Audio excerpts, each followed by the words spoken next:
Great morning जी, great morning दोस्तों। नमस्कार, भूपेश आनंद आपके सामने।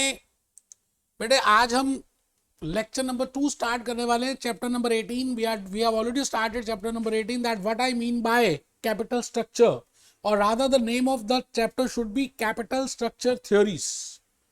मैंने पिछले एक लेक्चर में जो लेक्चर नंबर 1 लिया, आपको उसके बारे में कुछ एक्सप्लेन किया कि what I mean by capital structure and what is the main basic big question which you have to answer as a finance manager.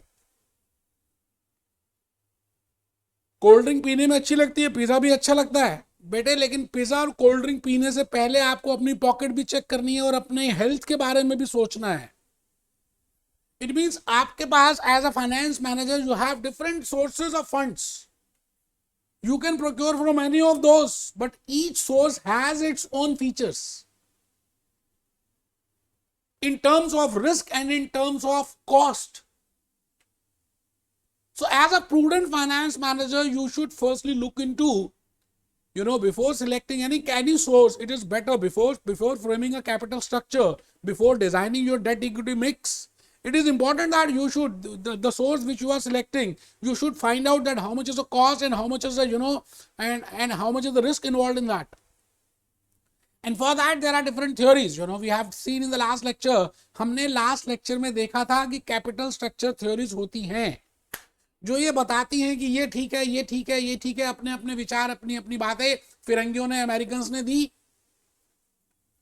बेटे। उसमें मोडी गिलानी मिलर जर्मनी के व्यक्ति थे, 1953, 1958, फिर 1963, मतलब आज से 70-80 साल पहले उन्होंने थ्योरीज बना दी। अब सवाल आता है कि फिरंगी इतनी जल्दी कैसे समझदार बन गए। मैं उसके पीछे कहानी बताऊंगा, आप बस रजिस्टर पहले ओपन कर लें दोस्त। आज के लेक्चर में मैं भूपेश आनंद, मैं सीए, मैं चार्टर्ड अकाउंटेंट, मैं कंपनी सेक्रेटरी, मैं कॉस्ट अकाउंटेंट, मैं एसीसी, मैं सीएफए, मैं वैल्यूअर, मैं माइंड ट्रेनर। आज आपके सामने लेक्चर नंबर 2 को मैं स्टार्ट करने जा रहा हूं बेटा। चैप्टर नंबर 18 हम कर रहे हैं, चैप्टर 18 कर रहे हैं, और इस चैप्टर का नाम होना चाहिए था capital structure theories instead of capital structure. तो आइए जी, हम सब एक बात ध्यान से समझ लें कि जब हम बहुत छोटे से थे तो हम बड़ी सारी बातों को प्रैक्टिस करते थे, अपने आप ईगरनेस रहती थी बेटे, आप में बेचैनी सी रहती थी, ईगरनेस किसी भी नई चीज को करने के लिए। अब जैसे ये चैप्टर नया है कैपिटल स्ट्रक्चर, बट वो आपके अंदर ईगरनेस खत्म हो गई है। आप ढीले ढीले पढ़ते हो, ढीले ढीले देखते हो, ढीले ढीले किताब खोलते हो। हार्ड कॉपी भी कैप्लन की नहीं कराई, कैलकुलेटर तो भी लिया ही नहीं। यहाँ पर 50 से ज्यादा सिलेबस खत्म हो गया, 50% से। ईगरनेस पता नहीं कहाँ पे चली गई आपके यार। ढीले ढीले ढीले ढीले बस फोन में जितनी मर्जी बातें करा लो, व्हाट्सएप में चैट करा लो, फेसबुक में करा लो, इंस्टाग्राम की रील्स देख लो। कहाँ चले गए हो यार आप? ये फिरंगी आपको बर्बाद करने के लिए आए हुए हैं, मैं बता रहा हूं आपको। बिकॉज आप किसी चीज को फोकस ना कर पाओ, और जहां पर फोकस नहीं किया, you can not do anything. इस दुनिया में वही जीतता है जो फोकस होके काम करता है। अब है क्या कि आप यूट्यूब में जो देखते हो वो ऑटोमेटिकली उसके बाद वही उसी तरह के वीडियोस आपको सजेस्ट करता है, तो आप उसी ट्रैप में फंस जाते हो। कभी आपने नोट किया इस बात को? तो बेटे आप फंस रहे हो विशियस सर्कल से, बाहर आ जाओ, क्रिएटिविटी यूज करो, नहीं तो फिर उन्हीं थॉट्स को देखते रहोगे, उन्हीं बातों को देखते रहोगे, वहीं पे फंस के रह जाओगे। बाहर निकलना पड़ेगा यार।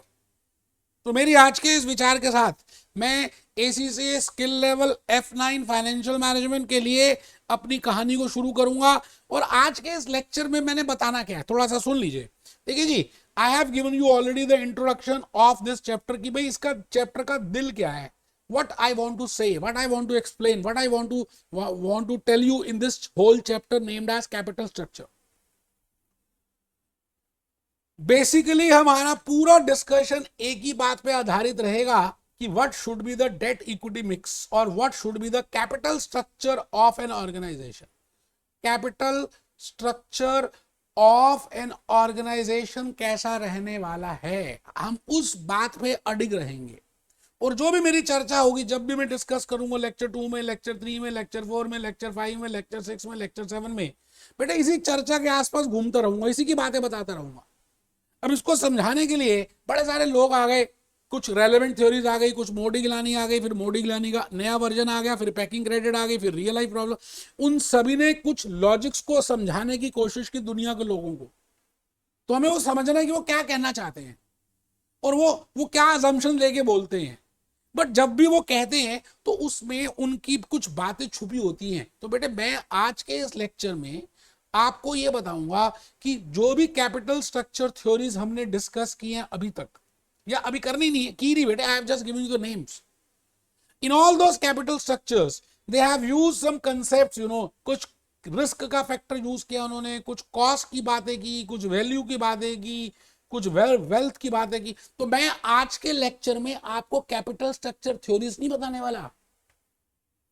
मैं पहले आपके झोली में I want to tell you the factors, the points, the logics, the concepts, the points which they have discussed in their theories. मैं आज आपको थ्योरी बता दूं, आपको पता ही नहीं यार ऑपरेटिंग लिवरेज क्या होती है, फाइनेंशियल लिवरेज क्या होती है, what I mean by value, how we can calculate value.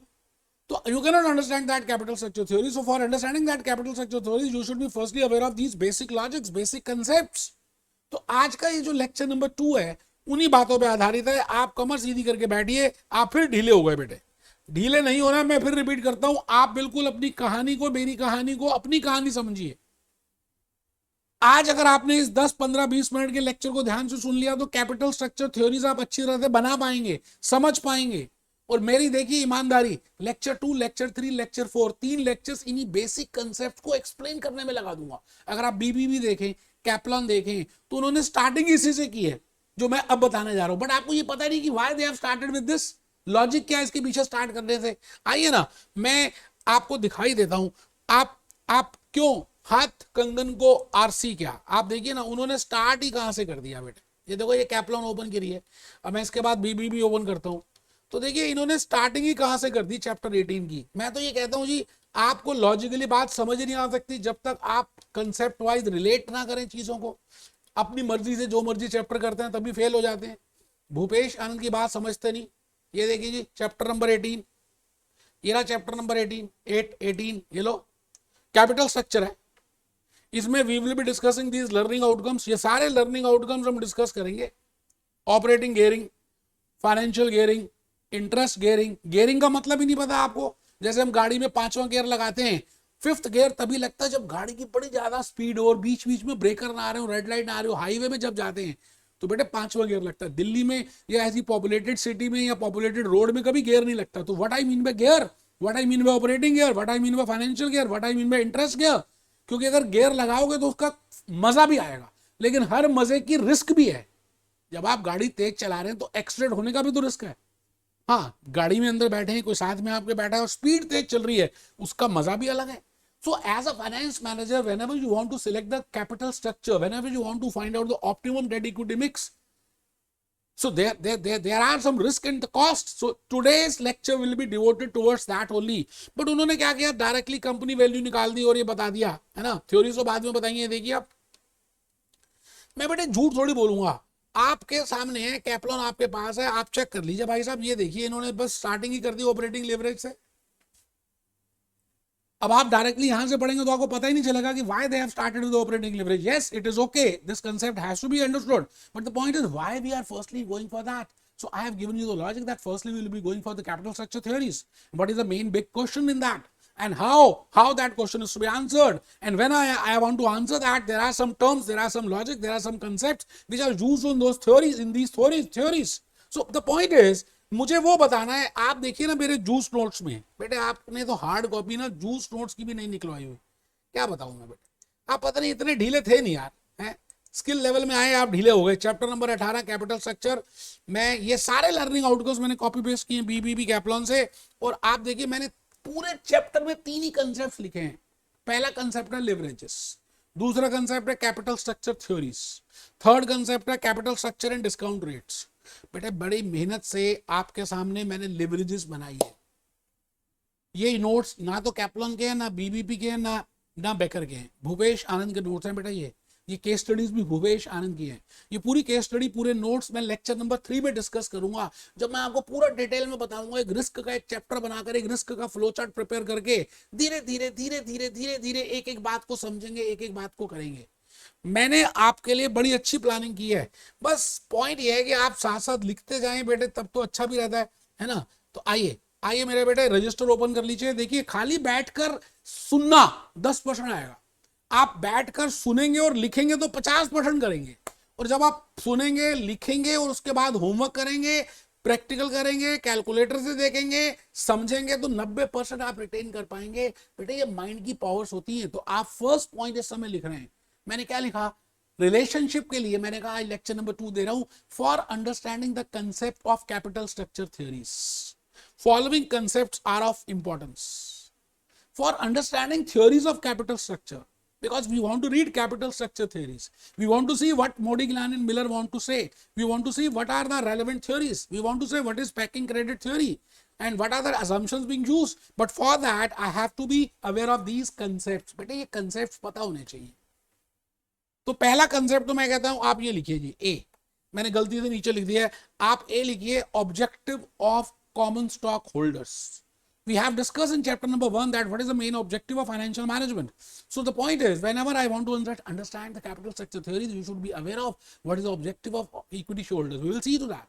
बेटे आपको पता ही है मैंने कितने 10 लेक्चर्स लिए थे ऑब्जेक्टिव समझाने में, कि objective of a common stock holder, of a ordinary share holder, of a equity share holder is to maximize the wealth. Not to just maximize the EPS, not to just maximize earnings, not to just maximize this, to maximize the wealth of the firm. क्योंकि जब firm wealthy होगी तो वो भी अमीर बनेंगे। दूसरा second factor जो हमें समझना है, जिसके ऊपर कैपिटल स्ट्रक्चर की फाउंडेशन बनी है, थ्योरीज की, जो हम कैपिटल स्ट्रक्चर थ्योरीज करेंगे उसकी फाउंडेशन इन 3 पिलर्स पे, 4 पिलर्स पे बनी है।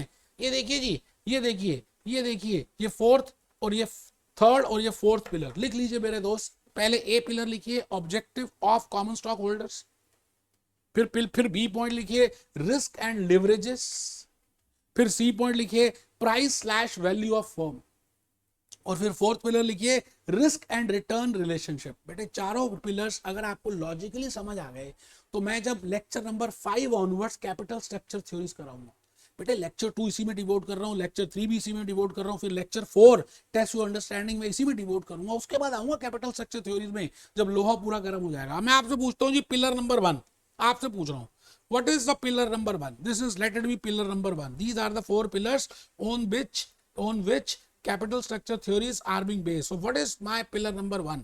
Now my pillar number 1 is objective of common stock ordinary shares. I know that, you know that in order to maximize, we want to maximize the value of firm.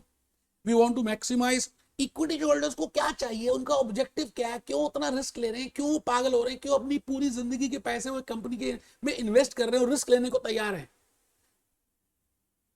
और managers को कहते हैं भाई आप इनको मैनेज करें, इतना risk ले रहे हैं यार। आप देखिए सत्यम कंप्यूटर्स, आप लेमन ब्रदर्स देखिए, किंगफिशर एयरलाइन देखिए, huge risk involve by the equity holders, क्योंकि कहीं ना कहीं उनके मन में सपना होता है, एक इच्छा होती है कि यार हम भी अमीर बन जाएं, हम भी रिच बने, हमारी वेल्थ भी मैक्सिमाइज हो जाए। तो एक ही ऑब्जेक्टिव है जी, first point, that value of firm to be maximised, क्योंकि फर्म के ओनर्स ही वही हैं। जब मैं ओनर हूं एक का और उस फर्म की वैल्यू बढ़ रही है तो मेरी वैल्यू में तो बढ़ेगी। तो फर्स्ट पॉइंट जो आपने ऑलरेडी आपको पता है, but because these are the 4 pillars of capital structure theories, so we should know that what is the first pillar, we are repeating it. तो first is maximization of wealth और value of firm, maximization of the value of firm. Infosys के share holders क्या चाहते हैं कि इन्फोसिस की value और बढ़ जाए। अच्छा, इन्फोसिस की वैल्यू कैसे बढ़ेगी? जब न्यूयॉर्क स्टॉक एक्सचेंज में, लंदन स्टॉक एक्सचेंज में, इंडियन स्टॉक एक्सचेंज में उस कंपनी का एमपीएस, मार्केट प्राइस पर शेयर बढ़ेगा। अच्छा, मार्केट प्राइस पर शेयर बढ़ने के बड़े सारे रीजंस हैं, हमने सोर्सेज ऑफ फंड्स में देखा था लेक्चर 1 और 2 में। हाँ, उसका एक रीजन है मार्केट एमपीएस बढ़ना, एक रीजन है ईपीएस बढ़ना, एक रीजन है ब्रांड वैल्यू बढ़ना, एक रीजन है डायरेक्टर का ट्रैक रिकॉर्ड है, but there are huge number of reasons. आपकी जो पर्सनालिटी है एसीसीए की, आपको क्या लगता है खाली एसीसी करने के बाद आपको बिग 4 में जॉब मिल जाएगी? है तो बड़े सारे बच्चे जिनको नहीं मिलती, बट द पॉइंट इज आपकी होलसम पर्सनालिटी देखी जाएगी, आपका कम्युनिकेशन स्किल, आपका पर्सनालिटी, आपका पर्सोना, आपके थॉट्स, आपकी माइंड, आपका ड्रीम, आपकी कंप्यूटर स्किल्स, फिर आपकी नॉलेज, इन सभी का जब संगम होगा तो जाके आपकी वैल्यू ऑफ रामलाल इंक्रीज होगी। Similarly, if I want to say that I want to maximize this value of firm, no doubt there are so many factors, but the objective is I want to maximize the value of the firm. तो number of factors हैं, मैंने कहा value of firm बढ़ाने के लिए मैंने एक मटका बनाया, मैंने कहा उस मटके में बड़ी सारी बातें हैं जिसकी वजह से वैल्यू ऑफ फर्म बढ़ जाती है। जिसमें कुछ मुख्य बातें हैं जो हम डिस्कस करेंगे, जो हमारे पिलर्स हैं। रिस्क फैक्टर और उसकी वैल्यू, उसका रिटर्न फैक्टर। रिस्क और रिटर्न मतलब आप कोई भी चीज करते हैं तो उसमें रिस्क कितना और रिटर्न कितना। आप एसी से कर रहे हैं, F9 का पेपर दे रहे हैं, तो बताइए क्या आपको नहीं लगता कि इसमें रिस्क है? It is more than graduation paper. Yes, return भी है। So it means there has to be trade off between risk and return. It means how much is the risk you can bear. आप risk कितना ले सकते हैं? Risk नहीं लेंगे तो घर में बैठे रहिए भाई साहब। आप ये बताइए, जो कुछ कुछ बच्चे मोटरसाइकिल जिगजैग वे में चलाते हैं तो मजे ले रहे हैं, रिस्क ले रहे हैं। कुछ ऐसे भी होते हैं जो सीधे सीधे सीधे सीधे धीरे स्पीड में चलाते हैं, वो भी कुछ मजा, लेवल ऑफ मजा ले रहे हैं, बट इनका रिस्क कम है, उनका रिस्क ज्यादा है, तो उनका रिटर्न भी तो ज्यादा है। तो my dear friends, whenever I want to maximize the value of firm, I have to relate two things. One is the risk and second is the return. और रिटर्न है ईपीएस से, रिटर्न है value of firm से। ठीक है sir, आगे चलिए आप। मैं Bhupesh Anand value of firm की बातें कर रहा हूं कि शेयर होल्डर्स का objective is to maximise the value of firm. अब वैसे हमारा एक सेपरेट चैप्टर है बिजनेस, चैप्टर नंबर 20 F9 में, जिसमें नाम ही है जिसका business valuation. The name of that chapter is business valuation. उस चैप्टर में हमने यही बात को पढ़ना है, लेकिन मैं आज भी थोड़ी सी बातें वैल्यूएशन की बताऊंगा, क्योंकि जब तक आपको वो पिलर क्लियर नहीं होगा, यू विल नॉट अंडरस्टैंड कि वो कैपिटल स्ट्रक्चर थ्योरीज क्या कहना चाहती हैं, रेलेवेंट थ्योरी क्या कहना चाहती है, मोडी गिलानी ने पहले क्या कहा फिर क्या कहा, पैकिंग क्रेडिट क्या कहना। It means you should be aware of some part of valuation. You know, valuation वैसे हम डिटेल में करेंगे चैप्टर 20 में। मैं आज आपसे पूछता हूं कि मैंने सपोजिंग भी कुछ भी, जैसे ये कहते हैं मैंने कैलकुलेटर लिया या कुछ भी, ये पेन लिया, ये इलेक्ट्रॉनिक पेन है 15,000 का जी, ये कैलकुलेटर लिया, ये 500 रुपए का मान लेते हैं, और ये हाइलाइटर लिया, ये अज्यूम करते हैं 20 रुपए का। अब मैं जब हाइलाइटर को यूज करता हूं, है ना, आप देखिए हाइलाइटर को मैं कितना ज्यादा यूज करता हूं। ये देखिए हाइलाइटर को जब मैं यूज कर रहा हूं तो मुझे पता है कि 1 वीक तक चलेगा और इससे मुझे कुछ बेनिफिट मिलेगा। इट मींस कई बार वो ज्यादा चलता है और कई बार कम चलता है। अच्छा, जब ज्यादा चलता है ना तो मुझे मन में आता है कि यार 20 रुपए लगाए थे, पैसे वसूल हो गए। और जब कम चलता है ना तो मुझे लगता है यार 20 रुपए आई हैव इनकर्ड, पैसे वसूल ही नहीं हुए, जल्दी खत्म हो गया, इसकी इंक कम थी, मैं जाकर शॉपकीपर वाले से बोलूंगा कि मुझे पुराना हाइलाइटर क्यों दिया। आप कहीं ना कहीं कुछ भी परचेज करते हैं इस दुनिया का, you expect future cash flows. एक इंसान, मैं कहता हूं जी, फिरंगी आया जयपुर में, बीकानेर में, जैसलमेर में, वो बेचारा अपने झुंड से बिछड़ गया और वो सारा फिरंगी बाकी तो कहीं और चले गए, ये फिरंगी यहां रह गया रेगिस्तान में। 2 दिन तक इसको पता नहीं चला रास्ता क्या है। अब इसको पानी भी नहीं मिल रहा, खाना भी नहीं मिल रहा। 2 दिन के बाद तो इससे उठना भी बंद हो गया, बस खाली बोल रहा है पानी पानी पानी पानी। बेटा दूर दूर तो कोई है ही नहीं, गांव नहीं, कोई नहीं, ये बिल्कुल मरा पड़ा, जैसे मर ही जाएगा। मान लेते हैं वो रेगिस्तान के इस तरफ एक गांव है और इस रेगिस्तान के उस तरफ भी गांव है। एक बंजारन उस गांव से इस गांव जाना है और वो एक बिस्लरी की ठंडी बोतल लेकर आ रही है, वहां से उस गांव से उस गांव तक पहुंचना अपने बच्चों के लिए, वो एक बिस्लरी की ठंडी बोतल परचेज करके इस गांव से उस गांव जा रही है। वो रास्ते में ये रेगिस्तान पड़ता है, पायल से छन छन छन छन छन करती जा रही है। रास्ते में जैसी पहुंची रेगिस्तान में, उसने उस फिरंगी को देखा, तड़प रहा था, पानी पानी पानी पानी। और जैसे उसने देखा कि उस बंजारन के पास बिस्लरी की ठंडी बॉटल है, तो आप मुझे बताइए वो बंजारन ने 20 रुपीज की बाय होगी की होगी उस गांव से? क्या लगता है उस समय? That is price. जो 20 रुपए पे किया उस बंजारन ने for purchasing that Bisleri bottle, that is price. But the point is, वो फिरंगी के लिए 20 रुपए से ज्यादा कीमत है उस बॉटल की, क्योंकि वो मर जाएगा अगर उसको पानी नहीं मिलेगा। मान के चलते हैं उस फिरंगी ने गोल्ड की रिंग पहनी हुई है, तो ये बंजारन कहती है मुझे गोल्ड की रिंग दो, तब मैं आपको बॉटल दूंगी पानी की, और वो गोल्ड की रिंग दे देता है। मान लेते हैं गोल्ड की रिंग 10,000 रुपए की है। बेटे 10,000 rupees is value of that Bisleri bottle. 20 rupees is the price of that Bisleri bottle. आप बताइए कोविड में, सेकेंड वेव में, आज से 2 साल पहले आपने देखा इंडिया में बेटे लोगों को ऑक्सीजन के सिलेंडर्स नहीं मिले, और एक ऑक्सीजन का सिलेंडर नॉर्मल 2-3 हजार रुपए का है, 2-2 लाख रुपए के बिके। बेटे 2 लाख रुपीस का जो बिका, उसका मतलब how much is a future benefit which I will be getting. मैं अपनी लाइफ को सेव कर रहा हूं अगर मुझे ऑक्सीजन का सिलेंडर मिल गया। It means 2 lakh is the value, and 2,000 rupees which I have to pay for that oxygen cylinder is price. Sir आप कहना क्या चाहते हैं? बेटे पहले तो कमर सीधी कर लो, फिर बताऊंगा मैं कहना क्या चाहता हूं। मैं आपसे ये कहना चाहता हूं कि आप जो कैपिटल स्ट्रक्चर थ्योरीज डिस्कस करूंगा मैं आपके साथ, उसमें उन्होंने वैल्यू ऑफ फर्म को कैलकुलेट किया है। अब वैल्यू ऑफ फर्म वैसे हम चैप्टर 20 में डिटेल में डिस्कस करेंगे। मैं आपको ये सिद्धांत, I want to tell you this logic that whenever you are buying anything, मैंने ये शर्ट बाय की वैन हुसैन की, तो मैंने क्या एक्सपेक्ट किया कि फ्यूचर में इससे मुझे क्या बेनिफिट मिलेगा। आप चाय पीते हैं 10 रुपए की, तो क्या एक्सपेक्ट करते हैं कि चाय पीने के बाद how much level of satisfaction you will get. It means आप कुछ भी खरीदते हैं, आप उसकी वैल्यूएशन अगर करना चाहें which is different from price, that is how much is the future cash inflows which I will be getting from that asset, from that product, from that जो भी कुछ आप खरीद रहे हैं। अब फ्यूचर कैश फ्लो तो भविष्य में मिलेंगी, हम क्या करते हैं उनकी प्रेजेंट वैल्यू कैलकुलेट कर देते हैं, उन सब की प्रेजेंट वैल्यू कैलकुलेट करके आज रख देते हैं। मेरी बात आप समझ पा रहे हैं? मैं फिर रिपीट करता हूं दोस्तों, while discussing from lecture number 5 about capital structure theories, I will be telling you how to calculate the value of firm, and specifically in chapter number 20th. But the point is, today I want to just give you an idea that whenever I want to calculate the value of anything, for example I want to calculate the value of the firm or a business or an entity, मैं ये check करता हूं कि ये entity से मुझे भविष्य में कितने पैसे मिलेंगे। That is named as future cash flow.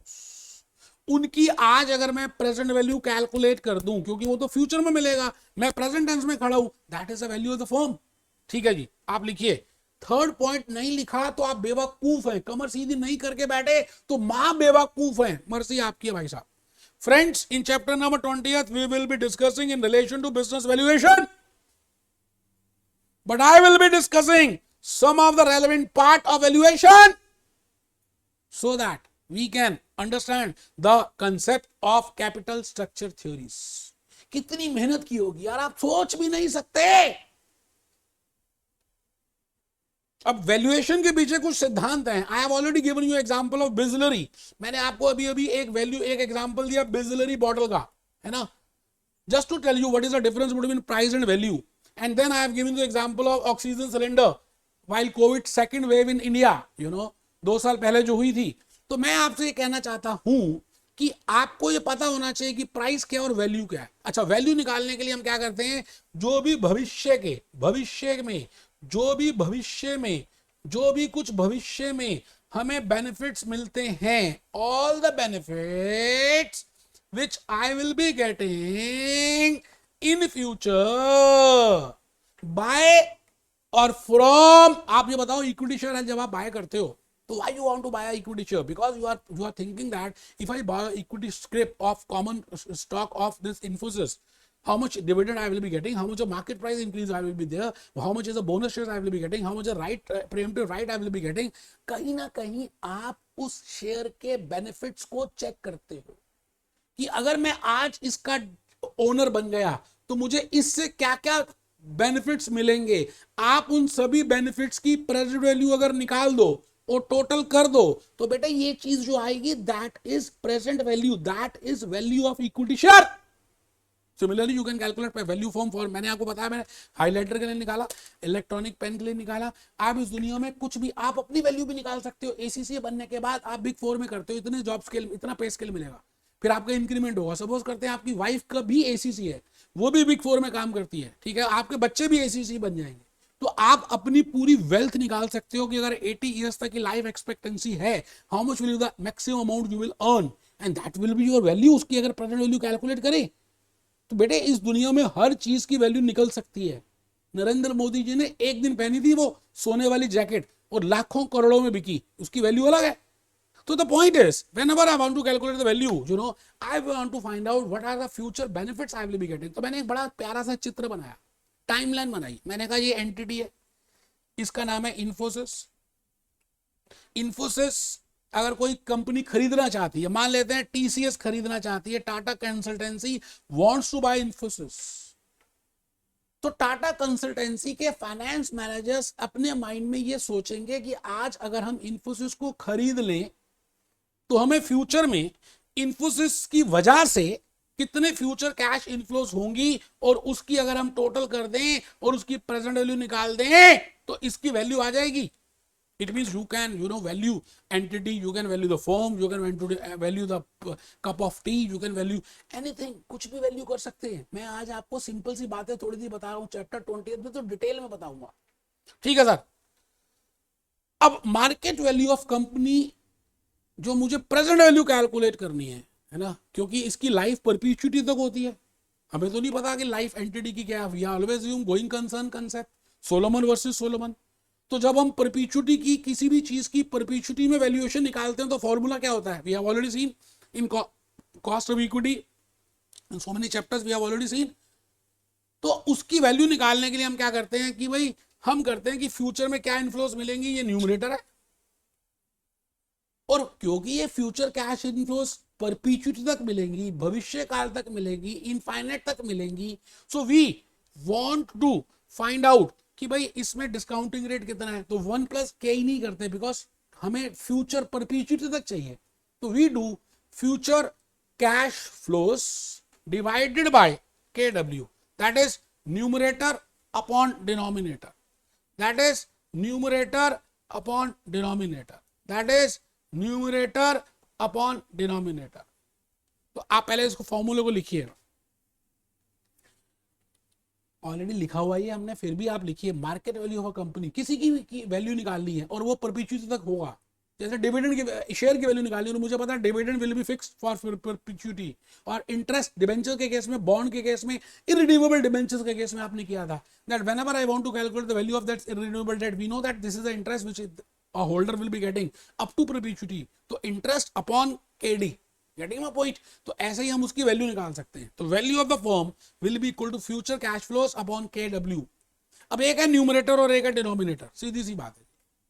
अब सवाल आता है कि if I want to maximise market value, अगर मैं मार्केट वैल्यू को मैक्सिमाइज करना चाहता हूं, दैट इज कोफिशिएंट.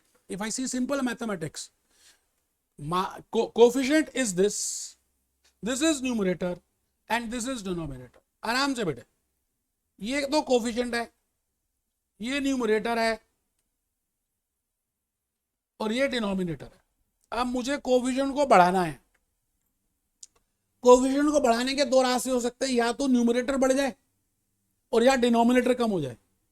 न्यूमरेटर बढ़ने का मतलब है फ्यूचर कैश फ्लोज इंक्रीज हो जाए और या मेरी वेटेड कॉस्ट कम हो जाए. अब मैं अभी ध्यान दे रहा हूं कि मेरी वेटेड कॉस्ट कम हो जाए.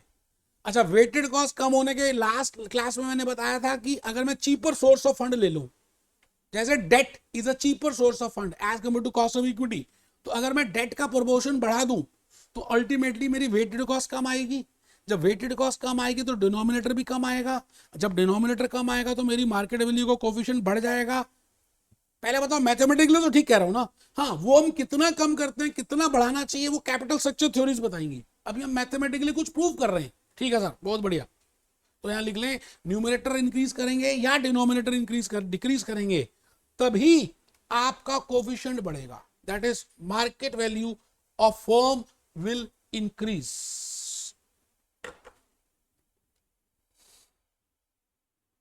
तो मैंने यहां पे लिख दिया है how KW can be minimized. I have just given you an example with the increase in the proportion of debt. जब आप डेट का प्रोपोर्शन बढ़ा देते हैं कैपिटल स्ट्रक्चर में, तो डेट चीपर सोर्स है तो कैपिटल एम्प्लॉयड चीपर सोर्स में मिलेगी. तो अल्टीमेटली आपकी वैल्यू, आपका KW कम आएगा. KW कम आएगा तो डिनोमिनेटर कम होगा. डिनोमिनेटर कम होगा तो मार्केट वैल्यू ज्यादा बढ़ेगी. बट इसके कुछ फीचर्स हैं. आपको बहुत अच्छा लगता है पिज्जा और कोल्ड ड्रिंक, आप खाते रहिए, अच्छी बात है, लेकिन कुछ पीरियड के बाद कुछ ना कुछ होना शुरू हो जाएगा, because it has some positive and it has some negatives. Positive क्या है? चीपर सोर्स है, अच्छा लगेगा. आपको मान लेते हैं पिज्जा कोई फ्री में दे, खाते जाओ, अच्छा लगेगा. बट कुछ दिनों के बाद आपको वो पिज्जा प्रॉब्लम क्रिएट करेगा. It means high risk is there. बेटे कार्डिक अरेस्ट हो सकता है, हार्ट अटैक हो सकता है, मरा सकता है रामलाल ज्यादा पिज्जा खाने में. तो अब हाई रिस्क क्या होता है? अब मैं नेक्स्ट मुद्दा, जो नेक्स्ट पिलर, जो जिसके ऊपर कैपिटल स्ट्रक्चर थ्योरीज रिलेट कर रही हैं, वो है रिस्क. कहां से स्टार्ट हुआ? वैल्यू से. तो बेटे नेक्स्ट लेक्चर नंबर 3 पूरे रिस्क के ऊपर है. मैं तो सोच रहा था आज ही कराऊंगा, लेकिन मेरे को लगा आज मैं बड़ी सारी एक्सप्लेनेशन दे दी. तो रिस्क क्या है? आपने F9 का पेपर दिया, पेपर देकर आए, आप जो सोच रहे हो वैसा ना हो। फाइनेंस मैनेजर एक्सपेक्ट कर रहा है that this much will be the growth in the sales और this much will be the growth in the EPS, ऐसा ना हो। आप एक मूवी देखने गए, आपको लगा यार आलिया भट्ट अच्छी लग रही है, कैटरीना ऐसी नहीं लगी आपको मूवी, आपको लगा यार पैसे वसूल ही नहीं हुए। इट मींस आप जो सोच रहे हैं उसके में डेविएशन होने की संभावना को बोलते हैं risk. Risk is the possibility of deviation और वेरिएशन इन द रिटर्न। मैं क्योंकि रिस्क और रिटर्न की बातें कर रहा हूं, I want to tell you trade off between risk and return. It means आप जो सोचते हो कि इतना रिटर्न होगा, this much will be the profit, this much will be this much will be the growth, ऐसा ना हो, उसके ना होने की संभावना को क्या बोलते हैं? रिस्क। तो नेक्स्ट लेक्चर नंबर 3 में हम ये डिटेल में डिस्कस करने वाले हैं और लेक्चर 4 में I will be doing test you understanding. तो रिस्क क्यों होता है बेटे? बिजनेस रिस्क, बड़ी बड़ी कंपनीज फेल हो गई, kingfisher airline fail, Satyam computers fail, Sahara India fail, Lehman brother fail, Enron fail, General Motors fail. तो आपको नेक्स्ट क्लास में आपको बताऊंगा कि एक्चुअली में क्या रीजन है किसी बिजनेस के फेल होने का। तो सेकंड पॉइंट हम यहां पे डिस्कस करेंगे, what are the types of risk and specifically no doubt there are so many types of risk, like forex risk जो हम अलग से डिस्कस करेंगे, like interest rate risk, like business risk, because this chapter is mainly related with business. तो मैं इसमें business risk के ऊपर तवज्जो दूंगा। तवज्जो, yes, I will give the importance to business risk. There are different types of risk. I have just given you foreign exchange risk, interest rate risk, and similarly option risk. Similarly, there are huge number of types of risk: political risk, climate risk, COVID risk, scenario risk, environmental risk, tax risk. But हम उन सब risk की जगह एक ही risk की बात करेंगे, उसका नाम है बिजनेस रिस्क। बिजनेस को चलाने के लिए, धंधा को चलाने के लिए क्या क्या रिस्क होते हैं बेटे? मैं उसको डिवाइड करूंगा दो पार्ट्स में, एक होगा ऑपरेटिंग रिस्क और एक होगा फाइनेंशियल रिस्क। ऑपरेटिंग रिस्क क्यों होगा और किसको कहते हैं, नेक्स्ट लेक्चर नंबर 3 का इंपॉर्टेंट है। फाइनेंशियल रिस्क क्यों होता है और क्यों, कैसे कैलकुलेट करते हैं, हम किस लिवरेज से करते हैं, we will be discussing in lecture number 3। तो आपका लेक्चर नंबर 3 में समझना मोस्ट इंपॉर्टेंट है। तो आप लिख लें मेरे बेटे, रिस्क के ऊपर लिख लें meaning of risk, types of risk, tools to calculate the business risk. We have two tools with the help of which I can calculate business risk. One is the operating leverage and second is the financial leverage. ठीक है sir? Operating risk is due to incidence of fixed operating cost. Financial risk is due to incidence of fixed financial cost. Operating fixed cost क्या होती है? Rent, salaries, बेटे वो तो देना ही, आप सेल करें या ना करें। किंगफिशर एयरलाइन के साथ यही प्रॉब्लम आएगी, एयर होस्टेस को सैलरी पे करने के पैसे नहीं तो खुद लंदन भाग गया। हम लंदन का कोर्स कर रहे हैं, मारेंगे उसको वहां जाके। And financial risk is due to incidence of fix financial cost, interest cost, preference dividend, fix देना पड़ेगा, लोन के ऊपर इंटरेस्ट देना पड़ेगा, रिडीमेबल डेट के ऊपर देना पड़ेगा, इरिडीमेबल के ऊपर देना पड़ेगा, कन्वर्टेबल डेट के ऊपर यू हैव टू पे the fix amount, that is fix cost, fix financial cost. तो ये सारी बातें हम लेक्चर नंबर 3 में डिस्कस करने वाले हैं। लेक्चर नंबर 3 में मैं आपको बेसिकली रिस्क की बातें बताऊंगा, बड़ा प्यारा सा एक फ्लो चार्ट बनाऊंगा, बड़ी प्यारी सी एक केस स्टडी करूंगा। अब देखिए जी, ऐसा गंगा का पानी तो बहता जा रहा है, उसमें से कुछ लोग खाली दूर बैठकर हर हर गंगे हाथ मुंह धो के आ जाते हैं, कुछ लोग उसमें जाते हैं, डुबकी मारते हैं, जिंदगी के मजे लेते हैं, और कुछ लोग तैर के उस किनारे जाते हैं। तो बताओ ज्यादा मजा किसको आता होगा? जो तैर के जाता हो। अब देखना यह है कि आप तैर के जाते हैं या खाली सीढ़ियों में बैठ के हर हर गंगे करते हैं।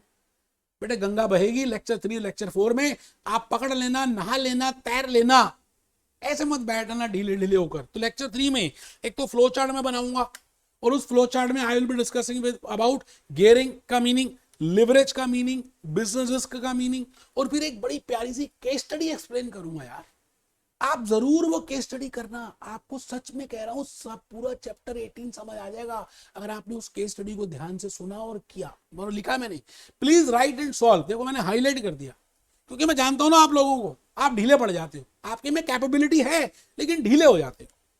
So you have to write down that case study, you have to see, understand that case study, what आप क्या मैं कहना चाह रहा हूं। वो मैंने किसी दूसरे कोर्स का पेस्ट किया, लेकिन इतना अच्छा है कि आपको मैं बताऊं तो क्या। बस आप मिलते हैं बेटे। Be happy, B jolly, B cheerful.